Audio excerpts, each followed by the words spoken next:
Hey guys, what's up? It's Ripe again. In today's video, a homeowner association banned me from parking an ambulance I bought for my disabled son in my driveway. I ended up suing them and taught the HOA a lesson. Here is what happened. Subscribe to Ripe on YouTube and hit the bell to turn on notifications.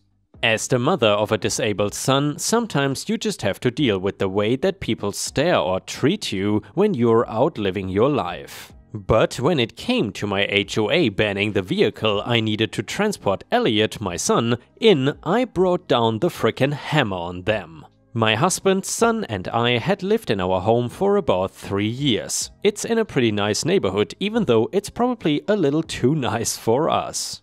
We have always lived pretty humble, but when we inherited a large sum of money and my husband got a promotion about the same time, we decided to put all of that towards getting a house that was big enough to accommodate Elliot's disability. You see, Elliot is both physically and mentally disabled and requires a large motorized chair to move around. He also needs special equipment for getting him into and out of the tub and many other things throughout the day, not to mention the type of vehicle that was required to transport him to appointments. The old van that we had broke down and we were needing something that could allow Elliot to lay down when we were transporting him. It was not always that we needed this, but it was something that was necessary sometimes.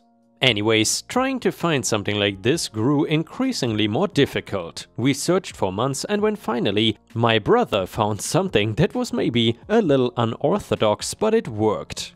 It was an old ambulance from the last 1960s. It still worked and even was painted the original old red and white. I loved it, but unfortunately my HOA did not. It was not even 24 hours of it being parked in our driveway before we started getting letters. And I mean daily letters. The frustrating part is that they know my son is disabled and that the ambulance is obviously to transport him, but apparently I crossed a line when bringing such an ugly vehicle into our neighborhood. The letters all claim that it is a commercial vehicle and that we cannot have those parked in the driveway overnight. It does not exactly fit in my garage, so where am I supposed to keep it? I wrote my own letters back to the HOA, but received zero sympathy or understanding. They only repeated the same BS about how it is a commercial vehicle and that it is not allowed to be parked in the driveway. They began sending fines after about 2 weeks of me trying to essentially appeal this decision. It was $70 a day. I had to take the ambulance to the nearest spot I could safely leave it, which was about 2 miles away, in a sketchy parking lot, and hope it didn't get stolen. My husband would have to trail me and we would ride home together, which was a pain in the butt because someone had to stay with Elliot while we were off doing this stupid and completely unnecessary task. Thankfully, our neighbor Beth is a gem of a human being and would gladly stay with him for the 15 minutes it took to drive there and drive back. At that point, it was obvious that I had to attend a meeting in order to be heard. I could not keep having to leave the ambulance 2 miles away, and when I went to the next available meeting, it was quite awkward and apparent that some of the board members wished we did not live there. One woman in her 50s with a somewhat obvious blonde wig and overlined lips sat in the middle with a pinched expression. She looked down her nose at me and sighed loudly when I stood up to discuss my concerns. I said something to the effect of, "My family and I need to keep that ambulance in the driveway. It's for transporting our disabled son. Please allow us to have it. If you want, we can repaint it so it doesn't appear to be a commercial vehicle." She rolled her eyes and looked at her fellow board members. A few reciprocated her expression, but a few of them didn't. The wig-wearing woman clearly did not like the idea of keeping the ambulance and simply stated, just like the stupid letters had said, "It's still a commercial vehicle. It's not allowed per our neighborhood code. Also, there are other vehicles you could get to transport your son besides some ugly, stupid, old ambulance." When I tried to retort, she only interrupted me and said, "Ma'am, I understand that your son has issues, but this is an upscale neighborhood and we care a lot about curb appeal. Also, if we started allowing your ambulance, then it's just not fair to others who have commercial vehicles. They follow the rules, so you have to as well." "Yes, but it's for disabled family members." "Aren't there rules against discrimination from "Excuse me, ma'am, we are not discriminating against you, and it's truly defamatory to suggest otherwise." She spoke loudly over me, shaming me for speaking the truth of the situation. One board member attempted to speak up. "Tammy, you know there are—" "No, don't speak about things you don't understand." She shut them down immediately. I left the meeting feeling defeated, crying on my walk home. Before I could reach my house, a woman pulled up next to me in her car. It was the woman who attempted to speak up. She said that she wanted to talk. This woman's name was Emily, and she was a true angel. She said that she felt disgusted by the treatment she witnessed in the meeting by the wig wearer, and she also mentioned that her brother-in-law worked for the Department of Housing and Urban Development, and she knew that there were laws against this type of discrimination. She gave me her brother-in-law's number, and I got to work on contacting him right away. It turned out that she was 100% correct and that I was within my legal rights to sue them for not allowing the ambulance to be in the driveway. Through Emily's brother-in-law and the lawyer he hooked us up with, we were ready to get to business. The funny thing was, the HOA thought that they were going to squeeze money out of us in the process.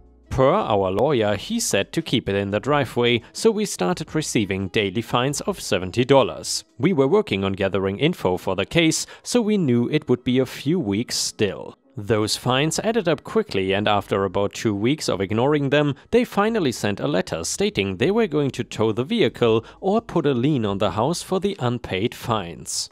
Our lawyer jumped quickly on sending them a cease and desist letter for harassing us and sending threatening statements in the mail.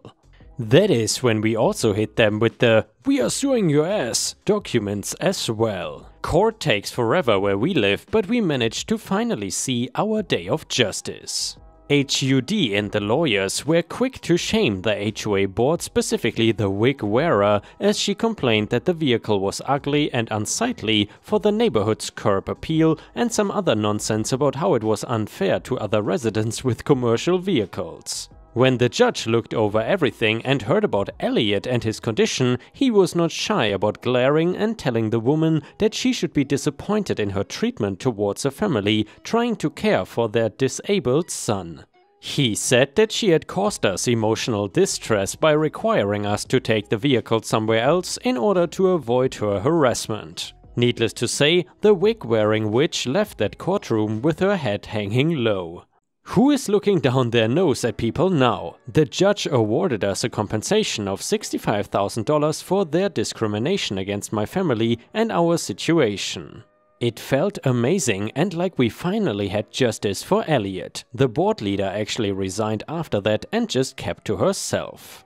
Emily was promoted to the new position, which was wonderful because she truly is a great woman with good intentions in her mind. And yeah, Ripe Stars, I'm very glad for OP that the story took a turn for the better. As usual, if you stand up against bullies and HOAs, which are pretty much the same in this case, you will eventually succeed. Anyway, let's continue with the next story. It is titled "Pro Revenge Could Not Be Any Juicier." Several years ago, Barry, my boss, did a job for Big Daddy Construction and got screwed over. It was not a huge amount of money, a couple of thousands of dollars, but screwed is screwed. Basically, he accepted Big Daddy's word on something that they denied later. Barry consulted his lawyer and was told that since the issue was not in writing, that any legal action was likely to fail, and even if he won, that the legal costs would exceed any settlement. And then Big Daddy basically said, "My lawyer can beat up your lawyer." Barry then asked what every lawyer likes to hear, "What should I have done differently?" Fast forward to 2017. Big Daddy is soliciting bids for a new restaurant called Fancy Ass. Barry submits a bid for supplying and installing door hardware, things like doorknobs, emergency exit bars, door closers that pull the doors shut, and 3 automatic door operators, ADOs. An ADO is something you have seen before. It has a metal plate with a wheelchair logo mounted on the wall. When you press it, a motor opens the door. It's designed to allow people with limited mobility to pass through a doorway. Barry wins the bid and calls a meeting. He is handling this job personally. All communication with Big Daddy is to go through Barry and only Barry. If someone from Big Daddy calls and says, "Nice weather, isn't it?" we are to reply, "I would not know anything about that. Let me transfer you to Barry's line."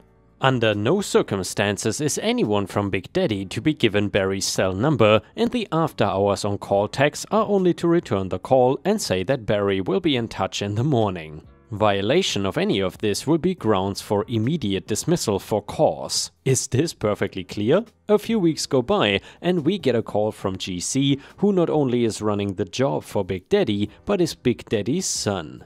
He is an entitled crapball of a tyrant with anger issues and a vocabulary that relies heavily on profanity. I'm calling him GC because that is his job title, General Contractor. For those who don't know, a GC is responsible for ensuring that everything gets done on a construction site in the correct order. For example, if you are building a bathroom, first you put up the wall studs and then the electrical is run and the plumbing supply lines are roughed in. Next, the drywall goes up and then the tile and the baseboards. The walls, ceiling and trim get painted, then the cabinets, light fixtures and switches are installed. Lastly, the plumbing fixtures go in, so you can see a GC has to deal with several different subcontractors and coordinate their efforts. It is a stressful job and you need the cooperation of the various people, and it is hard to get people to work with you if you are screaming swear words at them, something GC never figured out. There are 3 ADOs to be installed, 2 on the entrance and 1 on the handicapped washroom. The conventional washrooms are down a set of stairs on the right, and by law there has to be a washroom available for people using wheelchairs marked as HC on the drawing. This is on a bit of a corridor of sorts used by the servers to bring food in and dishes out. The partitions separating the corridor are about shoulder high, separating the corridor from the seating area, which is what the circles with 4 chairs represent. These are tables, booths, etc. with a smattering of service stands for order entry and bits and pieces like extra cutlery, and the decor was fancy and meant to resemble a Victorian gentleman's club with oak throughout and thick carpets on the floors. Worthy of mention is the feature wall at the front with alcoves for displaying sculptures and places to hang paintings. So GC calls us and they are ready for the ADOs. We arrive and install, and by the terms of the bid, it is Big Daddy's responsibility to supply dedicated 120 volt electricity for the ADOs and to run the 12 volt wires from the activation plates to the top of the doorway so they can be connected to the circuit board for the ADO. This was not present at the time of the install, so he ran an extension cord to power the ADO and used a wireless transmitter and receiver to trigger it. All of this was specified in the bid, which said that we could install and then return to hook up the wires once they get run. Barry came and supervised the tech installing the ADOs personally. When GC signed off, buried in the description was a line or 2 referencing the relevant sections of the bid.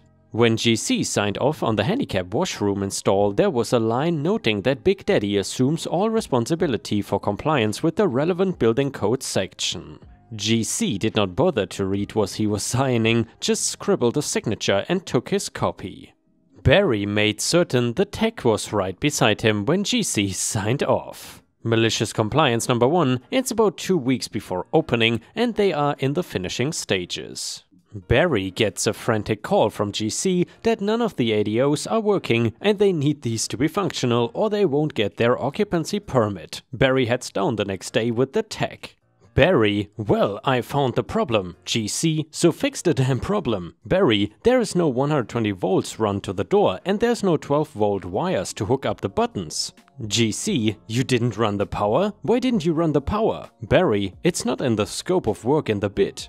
You are supposed to do it. GC, why didn't you tell me that when you were here the first time? Barry, I did and you signed off on it. GC, where's the damn electrician? Electrician, get your ass over here. Electrician, what's up? GC, why isn't there any power for these door operators? Electrician, it's not part of my scope of work. Barry, there's some good news. GC, what? Barry, if we use wireless for the buttons, we don't need 12 volt wires. I will have to bill you for it as an add-on, but once you get me 120 volts, these ADOs will be working. Now GC realizes how screwed he is. The interior of the restaurant is 90% complete and there is no power to a critical part of the building. Without it, no permit. Big Daddy has effed up big time, assuming that either Barry or the electrician would run the wires and not putting it into the scope of either bit. The electrical panel is in the back of the kitchen and there is no way to bring 120 volts to the front entrance except across the ceiling, which would be nearly impossible. All of the lighting and the ornate false ceiling was already in. Even if he was able to magically do it, he would either have to run a metal conduit down the surface of the feature wall or rip out a good chunk of it, run the wires and reinstall it. The handicap washroom ADO was not as much of a problem, since it was closer and the wires could be run through the false ceiling.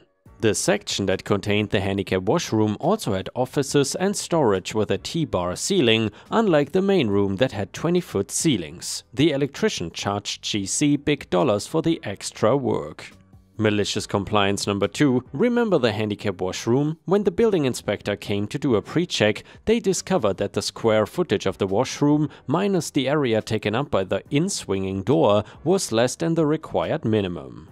They needed a quick fix, as dismantling the washroom, moving a wall and relocating the plumbing fixtures would be too expensive and would take too long. So GC decided to reverse the swing of the door and have it swing into the corridor rather than into the washroom. This had a really bad effect on the operation of Fancy Ass once it opened, as anytime someone wanted to use the washroom, the door blocked the flow of servers in and out of the kitchen. And people are lazy, even able-bodied people were prone to using this washroom as it was the closest. I don't know what the conversations between Fancy Ass and Big Daddy were like, but I imagine they were pretty intense. But who cares?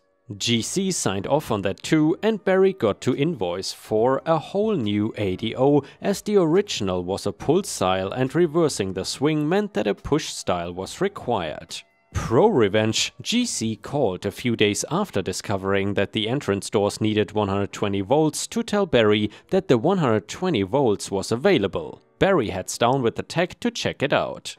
In the vestibule was a heater known as an air curtain. It's a big heater designed to push a high volume of warmed air into the vestibule to mitigate cold outside air entering the restaurant.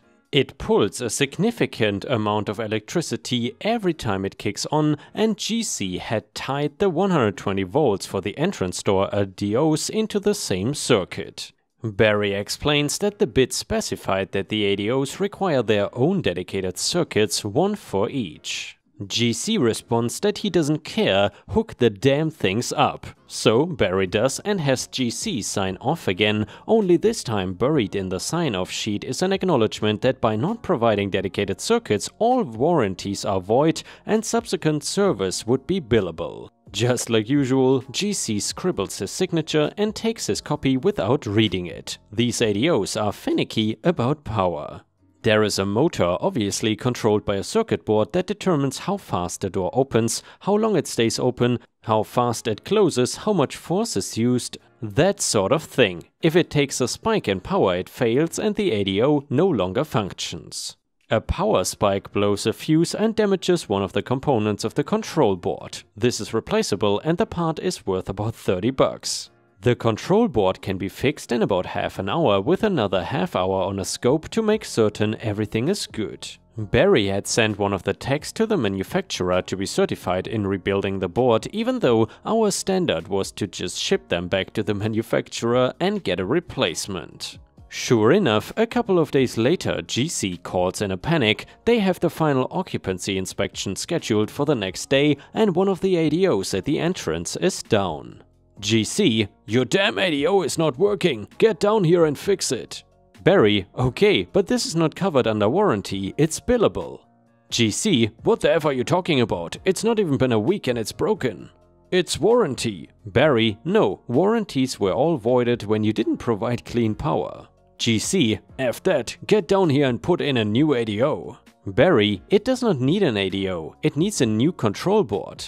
And I can get a new control board from the manufacturer in 4 to 6 weeks. GC loses his mind. There is no way he can delay the opening of Fancy Ass for 6 weeks waiting for a part. He calls Barry every name in the book, threatens legal action, etc. But Barry responds, "Look GC, I have a control board on the shelf that was rebuilt by a factory certified technician. I can let you have it at 80% of the list price of a new one, and I can have it installed by noon tomorrow. Do you want the rebuild or the new part? And do you agree that this is billable as per the terms of the bid?" GC, "Yes.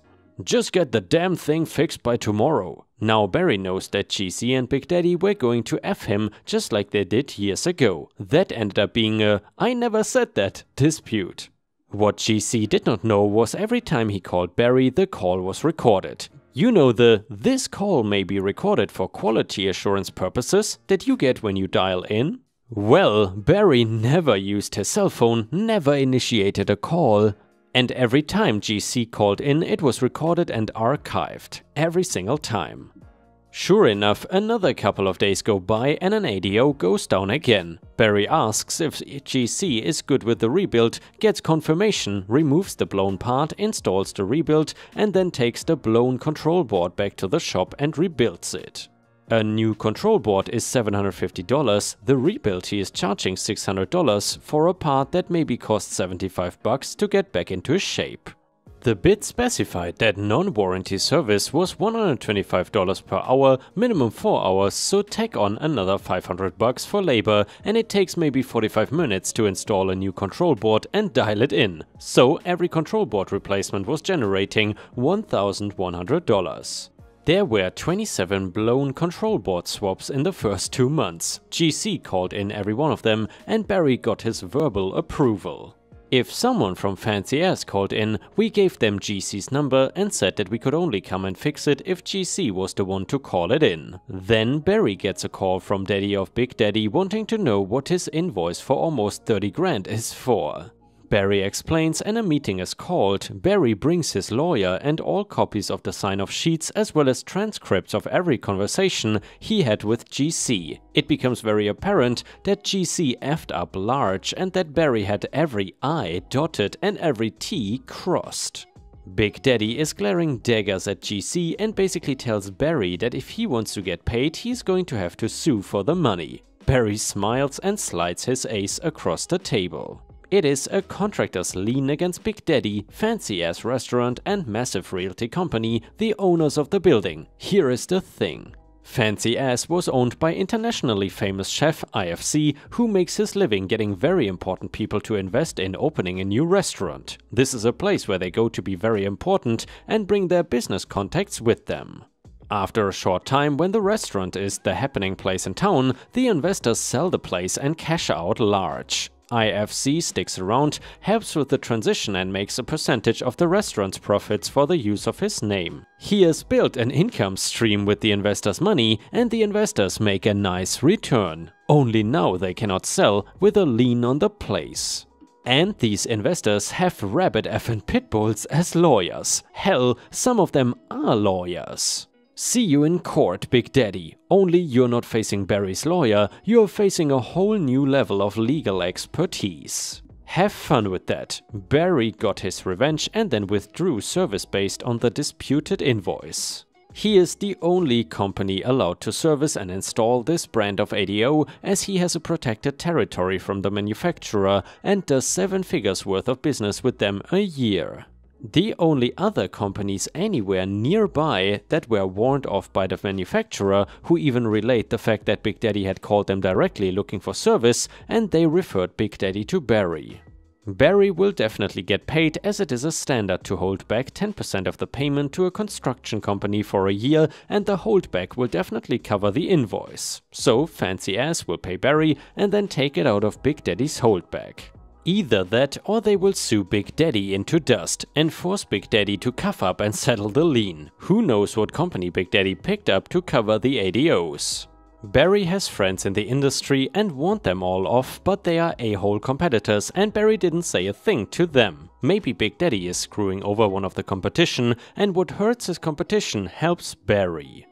What makes this deliciously pro-revenge-ish? You think maybe, just maybe Barry, who has decades of experience in the industry, might have had an electrician friend that could show him the electrical bit. And that maybe Barry knew from the beginning that there was no provision for 120 volts in either package, or that the washroom was too small. Or that GC, a corner cutter, would take the easy way out and hook the ADOs into the air curtain. Way to go, Barry. Nicely played. And yeah, Ripe Stars, I gotta say, that had to be one of the longest revenge stories I've ever read. Let me know what you think about it in the comments, and either way, thank you so much for watching. I hope to see you again tomorrow.